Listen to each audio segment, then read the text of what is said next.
रथ जर कोसळला तर इकडे युद्धही हरलं जाईल आणि प्राणही जाईल, अशी एक अवस्था झाल्यानंतर कैकेयीने हे दृश्य पाहिलं.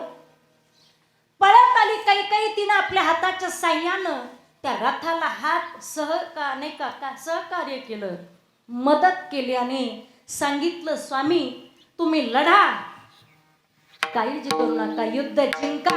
पत्नी जी पतनालाही नेते ती पत्नी, आणि अर्धांगिनी जी आपल्या पतीच्या सुखात दुःखात सहभागी होते ती अर्धांगिनी.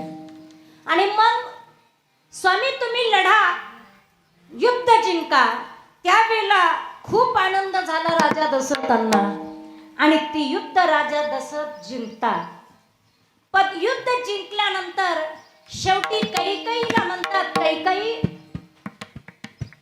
स्वराज्यामध्ये आल्यावर राजाचा सन्मान, राजाचा सत्कार आणि राजाचं स्वागत जंगी त्या ठिकाणी होत होतं. त्यावेळेला राजा दशरथाच्या डोळ्यातनं अश्रू आले. अश्रू प्रेमाश्रू होते, परंतु त्या अश्रूमध्ये भावना अशा होत्या. राजा दशरथ कैकेयीकडे बघतात आणि कैकेयीला म्हणतात, कैकेयी आज हा सोन्याचा दिवस जर उगवला असेल तर हा केवळ तुझ्यामुळे. आज तुझं कुंकू जर सही सलामत असेल तर हे केवळ तुझ्यामुळे. आज हे युद्ध जर मी जिंकलो असेल तर ते केवळ तुझ्यामुळे. तेव्हा राजा दशरथ कैकेयीला म्हणतात, सांग कैकेयी तुला काय मागायचं ते माग. कैकेयी म्हटले, आता नाही मागणार, वेळ येईल तेव्हा मागल. आणि तीच वेळ उद्या राम राज्याभिषेक होणार. आदल्या दिवशी कैकेयी राजा दशरथाच्या महालाकडे जाते आणि राजाला म्हणते, राजा आठवतंय का तो वर की जेव्हा तुम्ही मला म्हणालात होता तुला काय मागायचं, मी सांगितलं होतं ना की वेळ येईल त्यावेळेला मागेल. आता ती वेळ आलेली आहे. स्वामी माझे वर मला घ्यायचे आहेत, मागायचे. राजा दशरथ कैकेयीला म्हणतात, मी कुठं नाही म्हणलो कैकेयी, तुला माग की. आणि त्यावेळेला कैकेयी राजा दशरथाला म्हणते, राजा ज्येष्ठासी धाडावे दुरी दिगंतारा, कनिष्ठासी द्यावा राजा पाट. ज्येष्ठासी धाडावे दुरी दिगंतारा, कनिष्ठासी द्यावा राजा पाट. ज्येष्ठाला कुठे, ज्येष्ठासी धाडावे दुरी दिगंतरा, मोठ्याला वनवासाला पाठवा आणि लहान्याला राजगादी द्या, म्हणजे राजा भरताला राजगादीवरती बसवा. असं कठोर वचन ऐकल्यावर पहाडासारखा राजा पण धाडकन खाली कोसळला. काय मागते कैकेयी तू हे? स्वामी तुम्ही मला वचन दिलं होतं, तू मागशील ते मी देणार. आणि मला माहित आहे रघुकुल रीत सदा चली आई, रघुकुल रीत सदा चली आई, प्राण जाय लेकिन वचन न जाय. रघुकुल घराण्याचा रीती रिवाज आहे, प्राण सोडून देतील पण दिलेलं वचन मोडणार नाही. स्वामी आता मला वचन द्यावंच लागेल. आणि मग घडला इतिहास असा, प्रभू वनवासाला जातात आणि वनवासाला गेल्यानंतर एक एक दिवस जणू काय राजाचा मृत्यू समान उगत होता.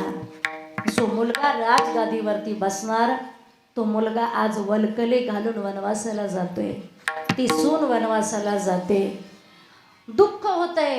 एक एक दिवस राजा दशरथाला जसं एखाद्या व्यक्तीचा तरुण मुलगा जर मरण पावला तो उगवणारा प्रत्येक दिवस हा त्याच्यासाठी मृत्यू समान असतो, तशी अवस्था राजाची झाली.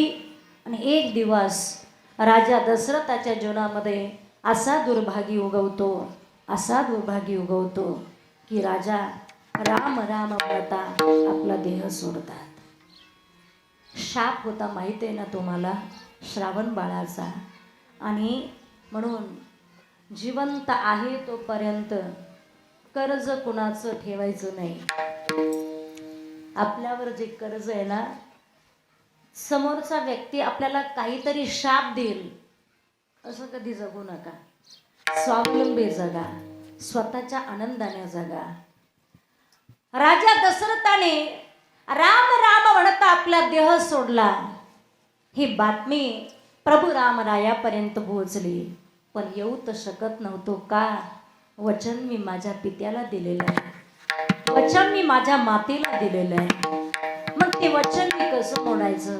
वनवासातून जाणं, बाकीचा समाज काय म्हणेल, माझी माय काय म्हणेल, माझ्या वडिलांचं वचन मोडेल नाही. ज्या ठिकाणी प्रभू आहेत त्या ठिकाणी आपल्या वडिलांचा उत्तर कार्याचा विधी करायचं ठरवतात. माझ्या वडिलांचं ऋणानुबंध आहे माझ्यावर, मी करणार, विधी करणार. आणि मग प्रभू ती विधी करण्यासाठी काही सामग्री आणायला जात आहे. वेळ होऊ लागला आणि आपल्याकडे उत्तर कार्याच्या बाकीच्या ज्या विधी ज्या सांगितलेल्या आहे त्या दिवस उगवण्याच्या आज सांगितलेल्या आहे. पण आपण वेळेअभावी दिवस उगवल्यानंतर करतो, सगळे पाहुणे रावळे गोळा हो म्हणून. वेळ निघून चालली. अशा वेळेला सीतामैयाने पाहिलं वेळ तर निघून चालली, काय करावं म्हणून सीतामैयानं रामायणामध्ये पहिलं पिंडदान, ऐका बरं, रामायणात पहिलं पिंडदान हे सीतामैयानं केलेलं आहे. सीतामैयानं आहे त्या सामग्रीमध्ये पिंडदान केलं. पिंडदान झाल्यानंतर प्रभू आले. आल्यावर सीतेनं सांगितलं, प्रभू मी पिंडदान केलं बरं. प्रभू म्हटले, याला साक्षीदार कोण आहे? जवळच असणाऱ्या तुळशी मैयाला विचारलं, सांग ना तुळशी मैया प्रभूंना की सीतेनं पिंडदान केलं म्हणून. झालं काय? ती तुळस खोटं बोलली, मला नाही माहिती म्हणे तू पिंडदान केलं की नाही. राग आला, खरं असून खोटं बोलली. रागाच्या भरात सीतामैया तिला शाप देतात, जा तुला स्थान भेटणार नाही. आजही तुम्ही पहा, तुळशी वृंदावन प्रत्येकाच्या घरासमोर आहे. त्याच्यात आपण सुंदर तुळस लावतो, त्या तुळशीला पाणी घालतो, तिची पूजा करतो. आणि त्याच तुळशीच्या मंजुळा वाऱ्याच्या वेगानं उकेड्यात जाऊन उडतात. त्याच तुळशीच्या मंजुळा वाऱ्याच्या वेगानं जाऊन घाणेत पडतात. ती तुळस वृंदावनात एवढी टवटवीत नाहीये, तेवढी उकिरड्यावर टवटवीत आहे. जिला रोज पूजा करतो, पाणी घालतो, ती एवढी, ती फार कुपोषित झाली आहे, तिची पाणी छोटी छोटी आहे. आणि जिला कोणी तपास करत नाही, जिचा तिनं काही पाणी पिलं की नाही, काय ती उगवली कुठं, तिचा तपासही करत नाही, तिची पूजाही होत नाही आहे, तिची पानं काळी कुळकुळीत आहे, हिरवीगार आहे आणि मोठी मोठी आहे, तेजस्वी आहे. हा सीतेनं दिलेला तिला शाप आहे. किती पवित्र विषय व तुळस वृक्ष भगवंताच्या गळ्यामध्ये आपण घालतो, ऑक्सिजन देतो, हे सगळं असूनही तिला शाप आहे. त्याच्यानंतर दुसरा साक्षीदार सीतामैया जवळ असणाऱ्या गोमातेला विचारता, सांग ना गोमाते प्रभूंना सीतेनं पिंडदान केलं म्हणून. ती गोमाता सुद्धा खोटं बोलली, मला नाही माहिती म्हणे सीते तू पिंडदान केलं की नाही, याला मी साक्षीदार होणार नाही. त्यावेळेला सीतामैयाला रागाच्या भरात त्या गोमातेला शाप दिला, ज्या तोंडाने तू अशुभ बोलली, चुकीचं बोलली, त्या तोंडाकडून तुझी कोणी पूजा करणार नाही. आजही गायीची पूजा ही गोमुखाकडनं शुभ मानली जाते. गायीचं दूध पवित्र आहे, गायीचं शेण पवित्र आहे, गायीचं दूध पवित्र आहे, गायीचं शेण पवित्र आहे, गायीचं गोमित्र पवित्र आहे, गायीचं तोंड अशुभ आहे, दिलेला शाप. तिसरा साक्षीदार सीतामैया देतात, प्रभूंना सांग, आपल्या जवळ असणाऱ्या वटवृक्षाला विचारतात, सांग ना वटवृक्षा प्रभूंना सीतेनं पिंडदान केलं म्हणून. त्यावेळेला तो वटवृक्ष खरं बोलला. प्रभूंना सांगू लागला, प्रभू सीतामैयानं पिंडदान केलं, याला साक्षीदार मी आहे. आनंद झाला. आनंदाच्या भरामध्ये सीतामैया त्या वटवृक्षाला आशीर्वाद देतात, जा तुला उदंड आयुष्य लाभेल आणि हे आयुष्य जगत असताना तू अखंड तेजस्वी राहशील. आजही तुम्ही पहा, काही दिवसापूर्वी वटपौर्णिमा झाली. आमच्या सगळ्या महिला माता भगिनी वडाला फेऱ्या मारायला गेल्या होत्या. का येड्या बाबळीला फेऱ्या मारल्या नाही त्यांनी, वडालाच का मारल्या? सगळ्यात जास्त आयुष्य हे वडाला आहे. वटवृक्षाप्रमाणे माझ्या पतीला आयुष्य मिळावं, त्यांना आरोग्य मिळावं, याच्यासाठी आपण त्या वडा. आता झालं काय माहितीये का, आम्ही वडाला फेऱ्या मारल्या. काही नाही का पीडित संघटना, स्त्री पीडित संघटना अशा निघालेल्या शहरामध्ये बऱ्याच ठिकाणी, की त्या स्त्री पीडित संघटनेने काय केलं, वडांना उलट्या फेऱ्या मारल्या. का? ही बायको या जन्मात भेटली, पुढल्या जन्मात भेटू नये मग. आहे बरं, स्त्री पीडित संघटना आहे. बायको जाऊन वडाला फेऱ्या मारून आली, हा वडाला जाऊन उलट्या फेऱ्या मारून आला. आणि मग त्या वटवृक्षाला प्रसन्न होऊन सीतामाईने आशीर्वाद दिला, तुला उदंड आयुष्य लाभेल आणि हे आयुष्य जगत असताना तू अखंड तेजस्वी राहशील. आजही तुम्ही पहा, सगळे झाड, या सगळ्या झाडापेक्षा वडाला सगळ्यात जास्त आयुष्य, आणि ते आयुष्य जगत असताना उन्हाळ्यामध्ये सगळ्या झाडाची पानं गळून पडतात, पण वटवृक्ष हा पूर्णपणे जडत नाही, तो अखंड सावली देतो. हा सीतामयानं दिलेला त्याला आशीर्वाद आहे. विठ्ठल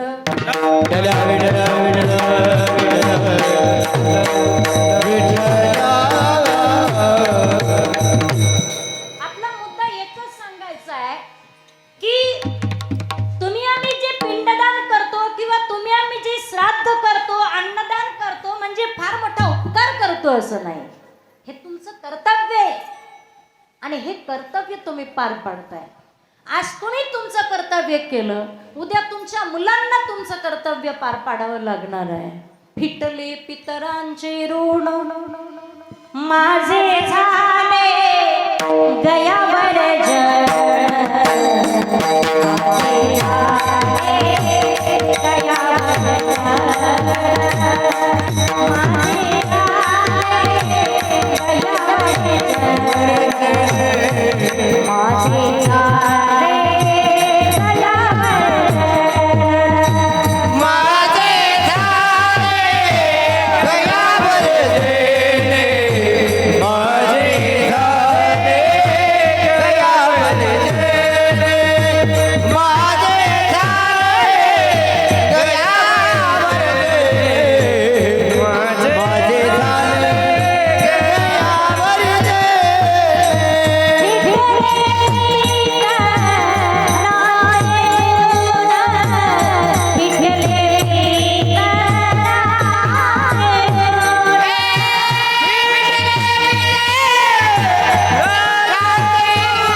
जन फिटले पितरांचे ऋण.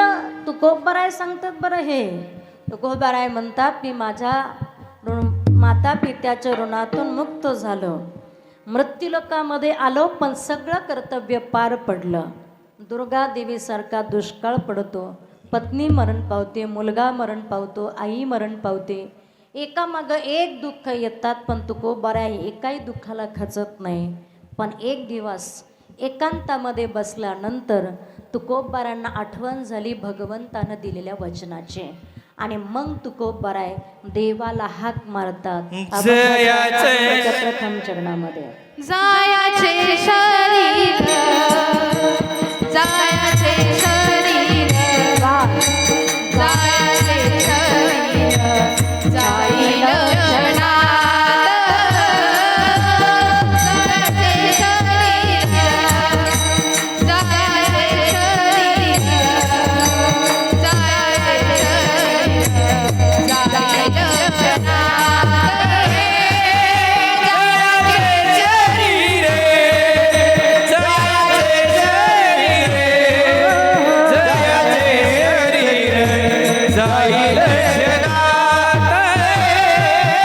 जायाचे शरीर, जायाचे शरीर, जायाचे शरीर, जाईल क्षणात.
पहिल्यांदा चाल म्हटली. पहिल्यांदा मला वाटत नव्हतं, ती म्हणायची तुम्ही म्हणत आहे माझ्या बरोबर. पहिल्यांदा स्टेजवर उभं राहणं अवघड आहे, चाल म्हणणं तर फार अवघड आहे. पण तिनं ती मला खात्री होती की ती म्हणेल म्हणून. जायाचे शरीर आणि महाराज वगैरे सगळे मंडे आहेत. शरीर जाणार हे सत्य आहे. कधी जाणार माहीत आहे का? कोणी ठरवलंय का मी एवढ्या वर्ष जगणार, मी 100 वर्ष जगणार, मी 50 वर्ष जगणार, मी अमक्या वाराला जाणार, आम्ही तमक्या वाराला जाणार, असं कोणी ठरवलंय का? नाही. शरीर जाणार हे सत्य, कधी जाणार माहित नाही. नाथ महाराजांची व्याख्या आहे,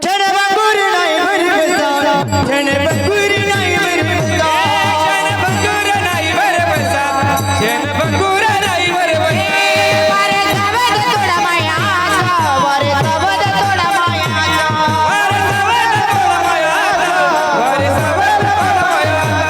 काही नसले मग गळा पडेल माझा, काही नसले मग गळा पडेल माझा. झालेल्या विमान अपघातामध्ये कुणाला माहीत होतं का?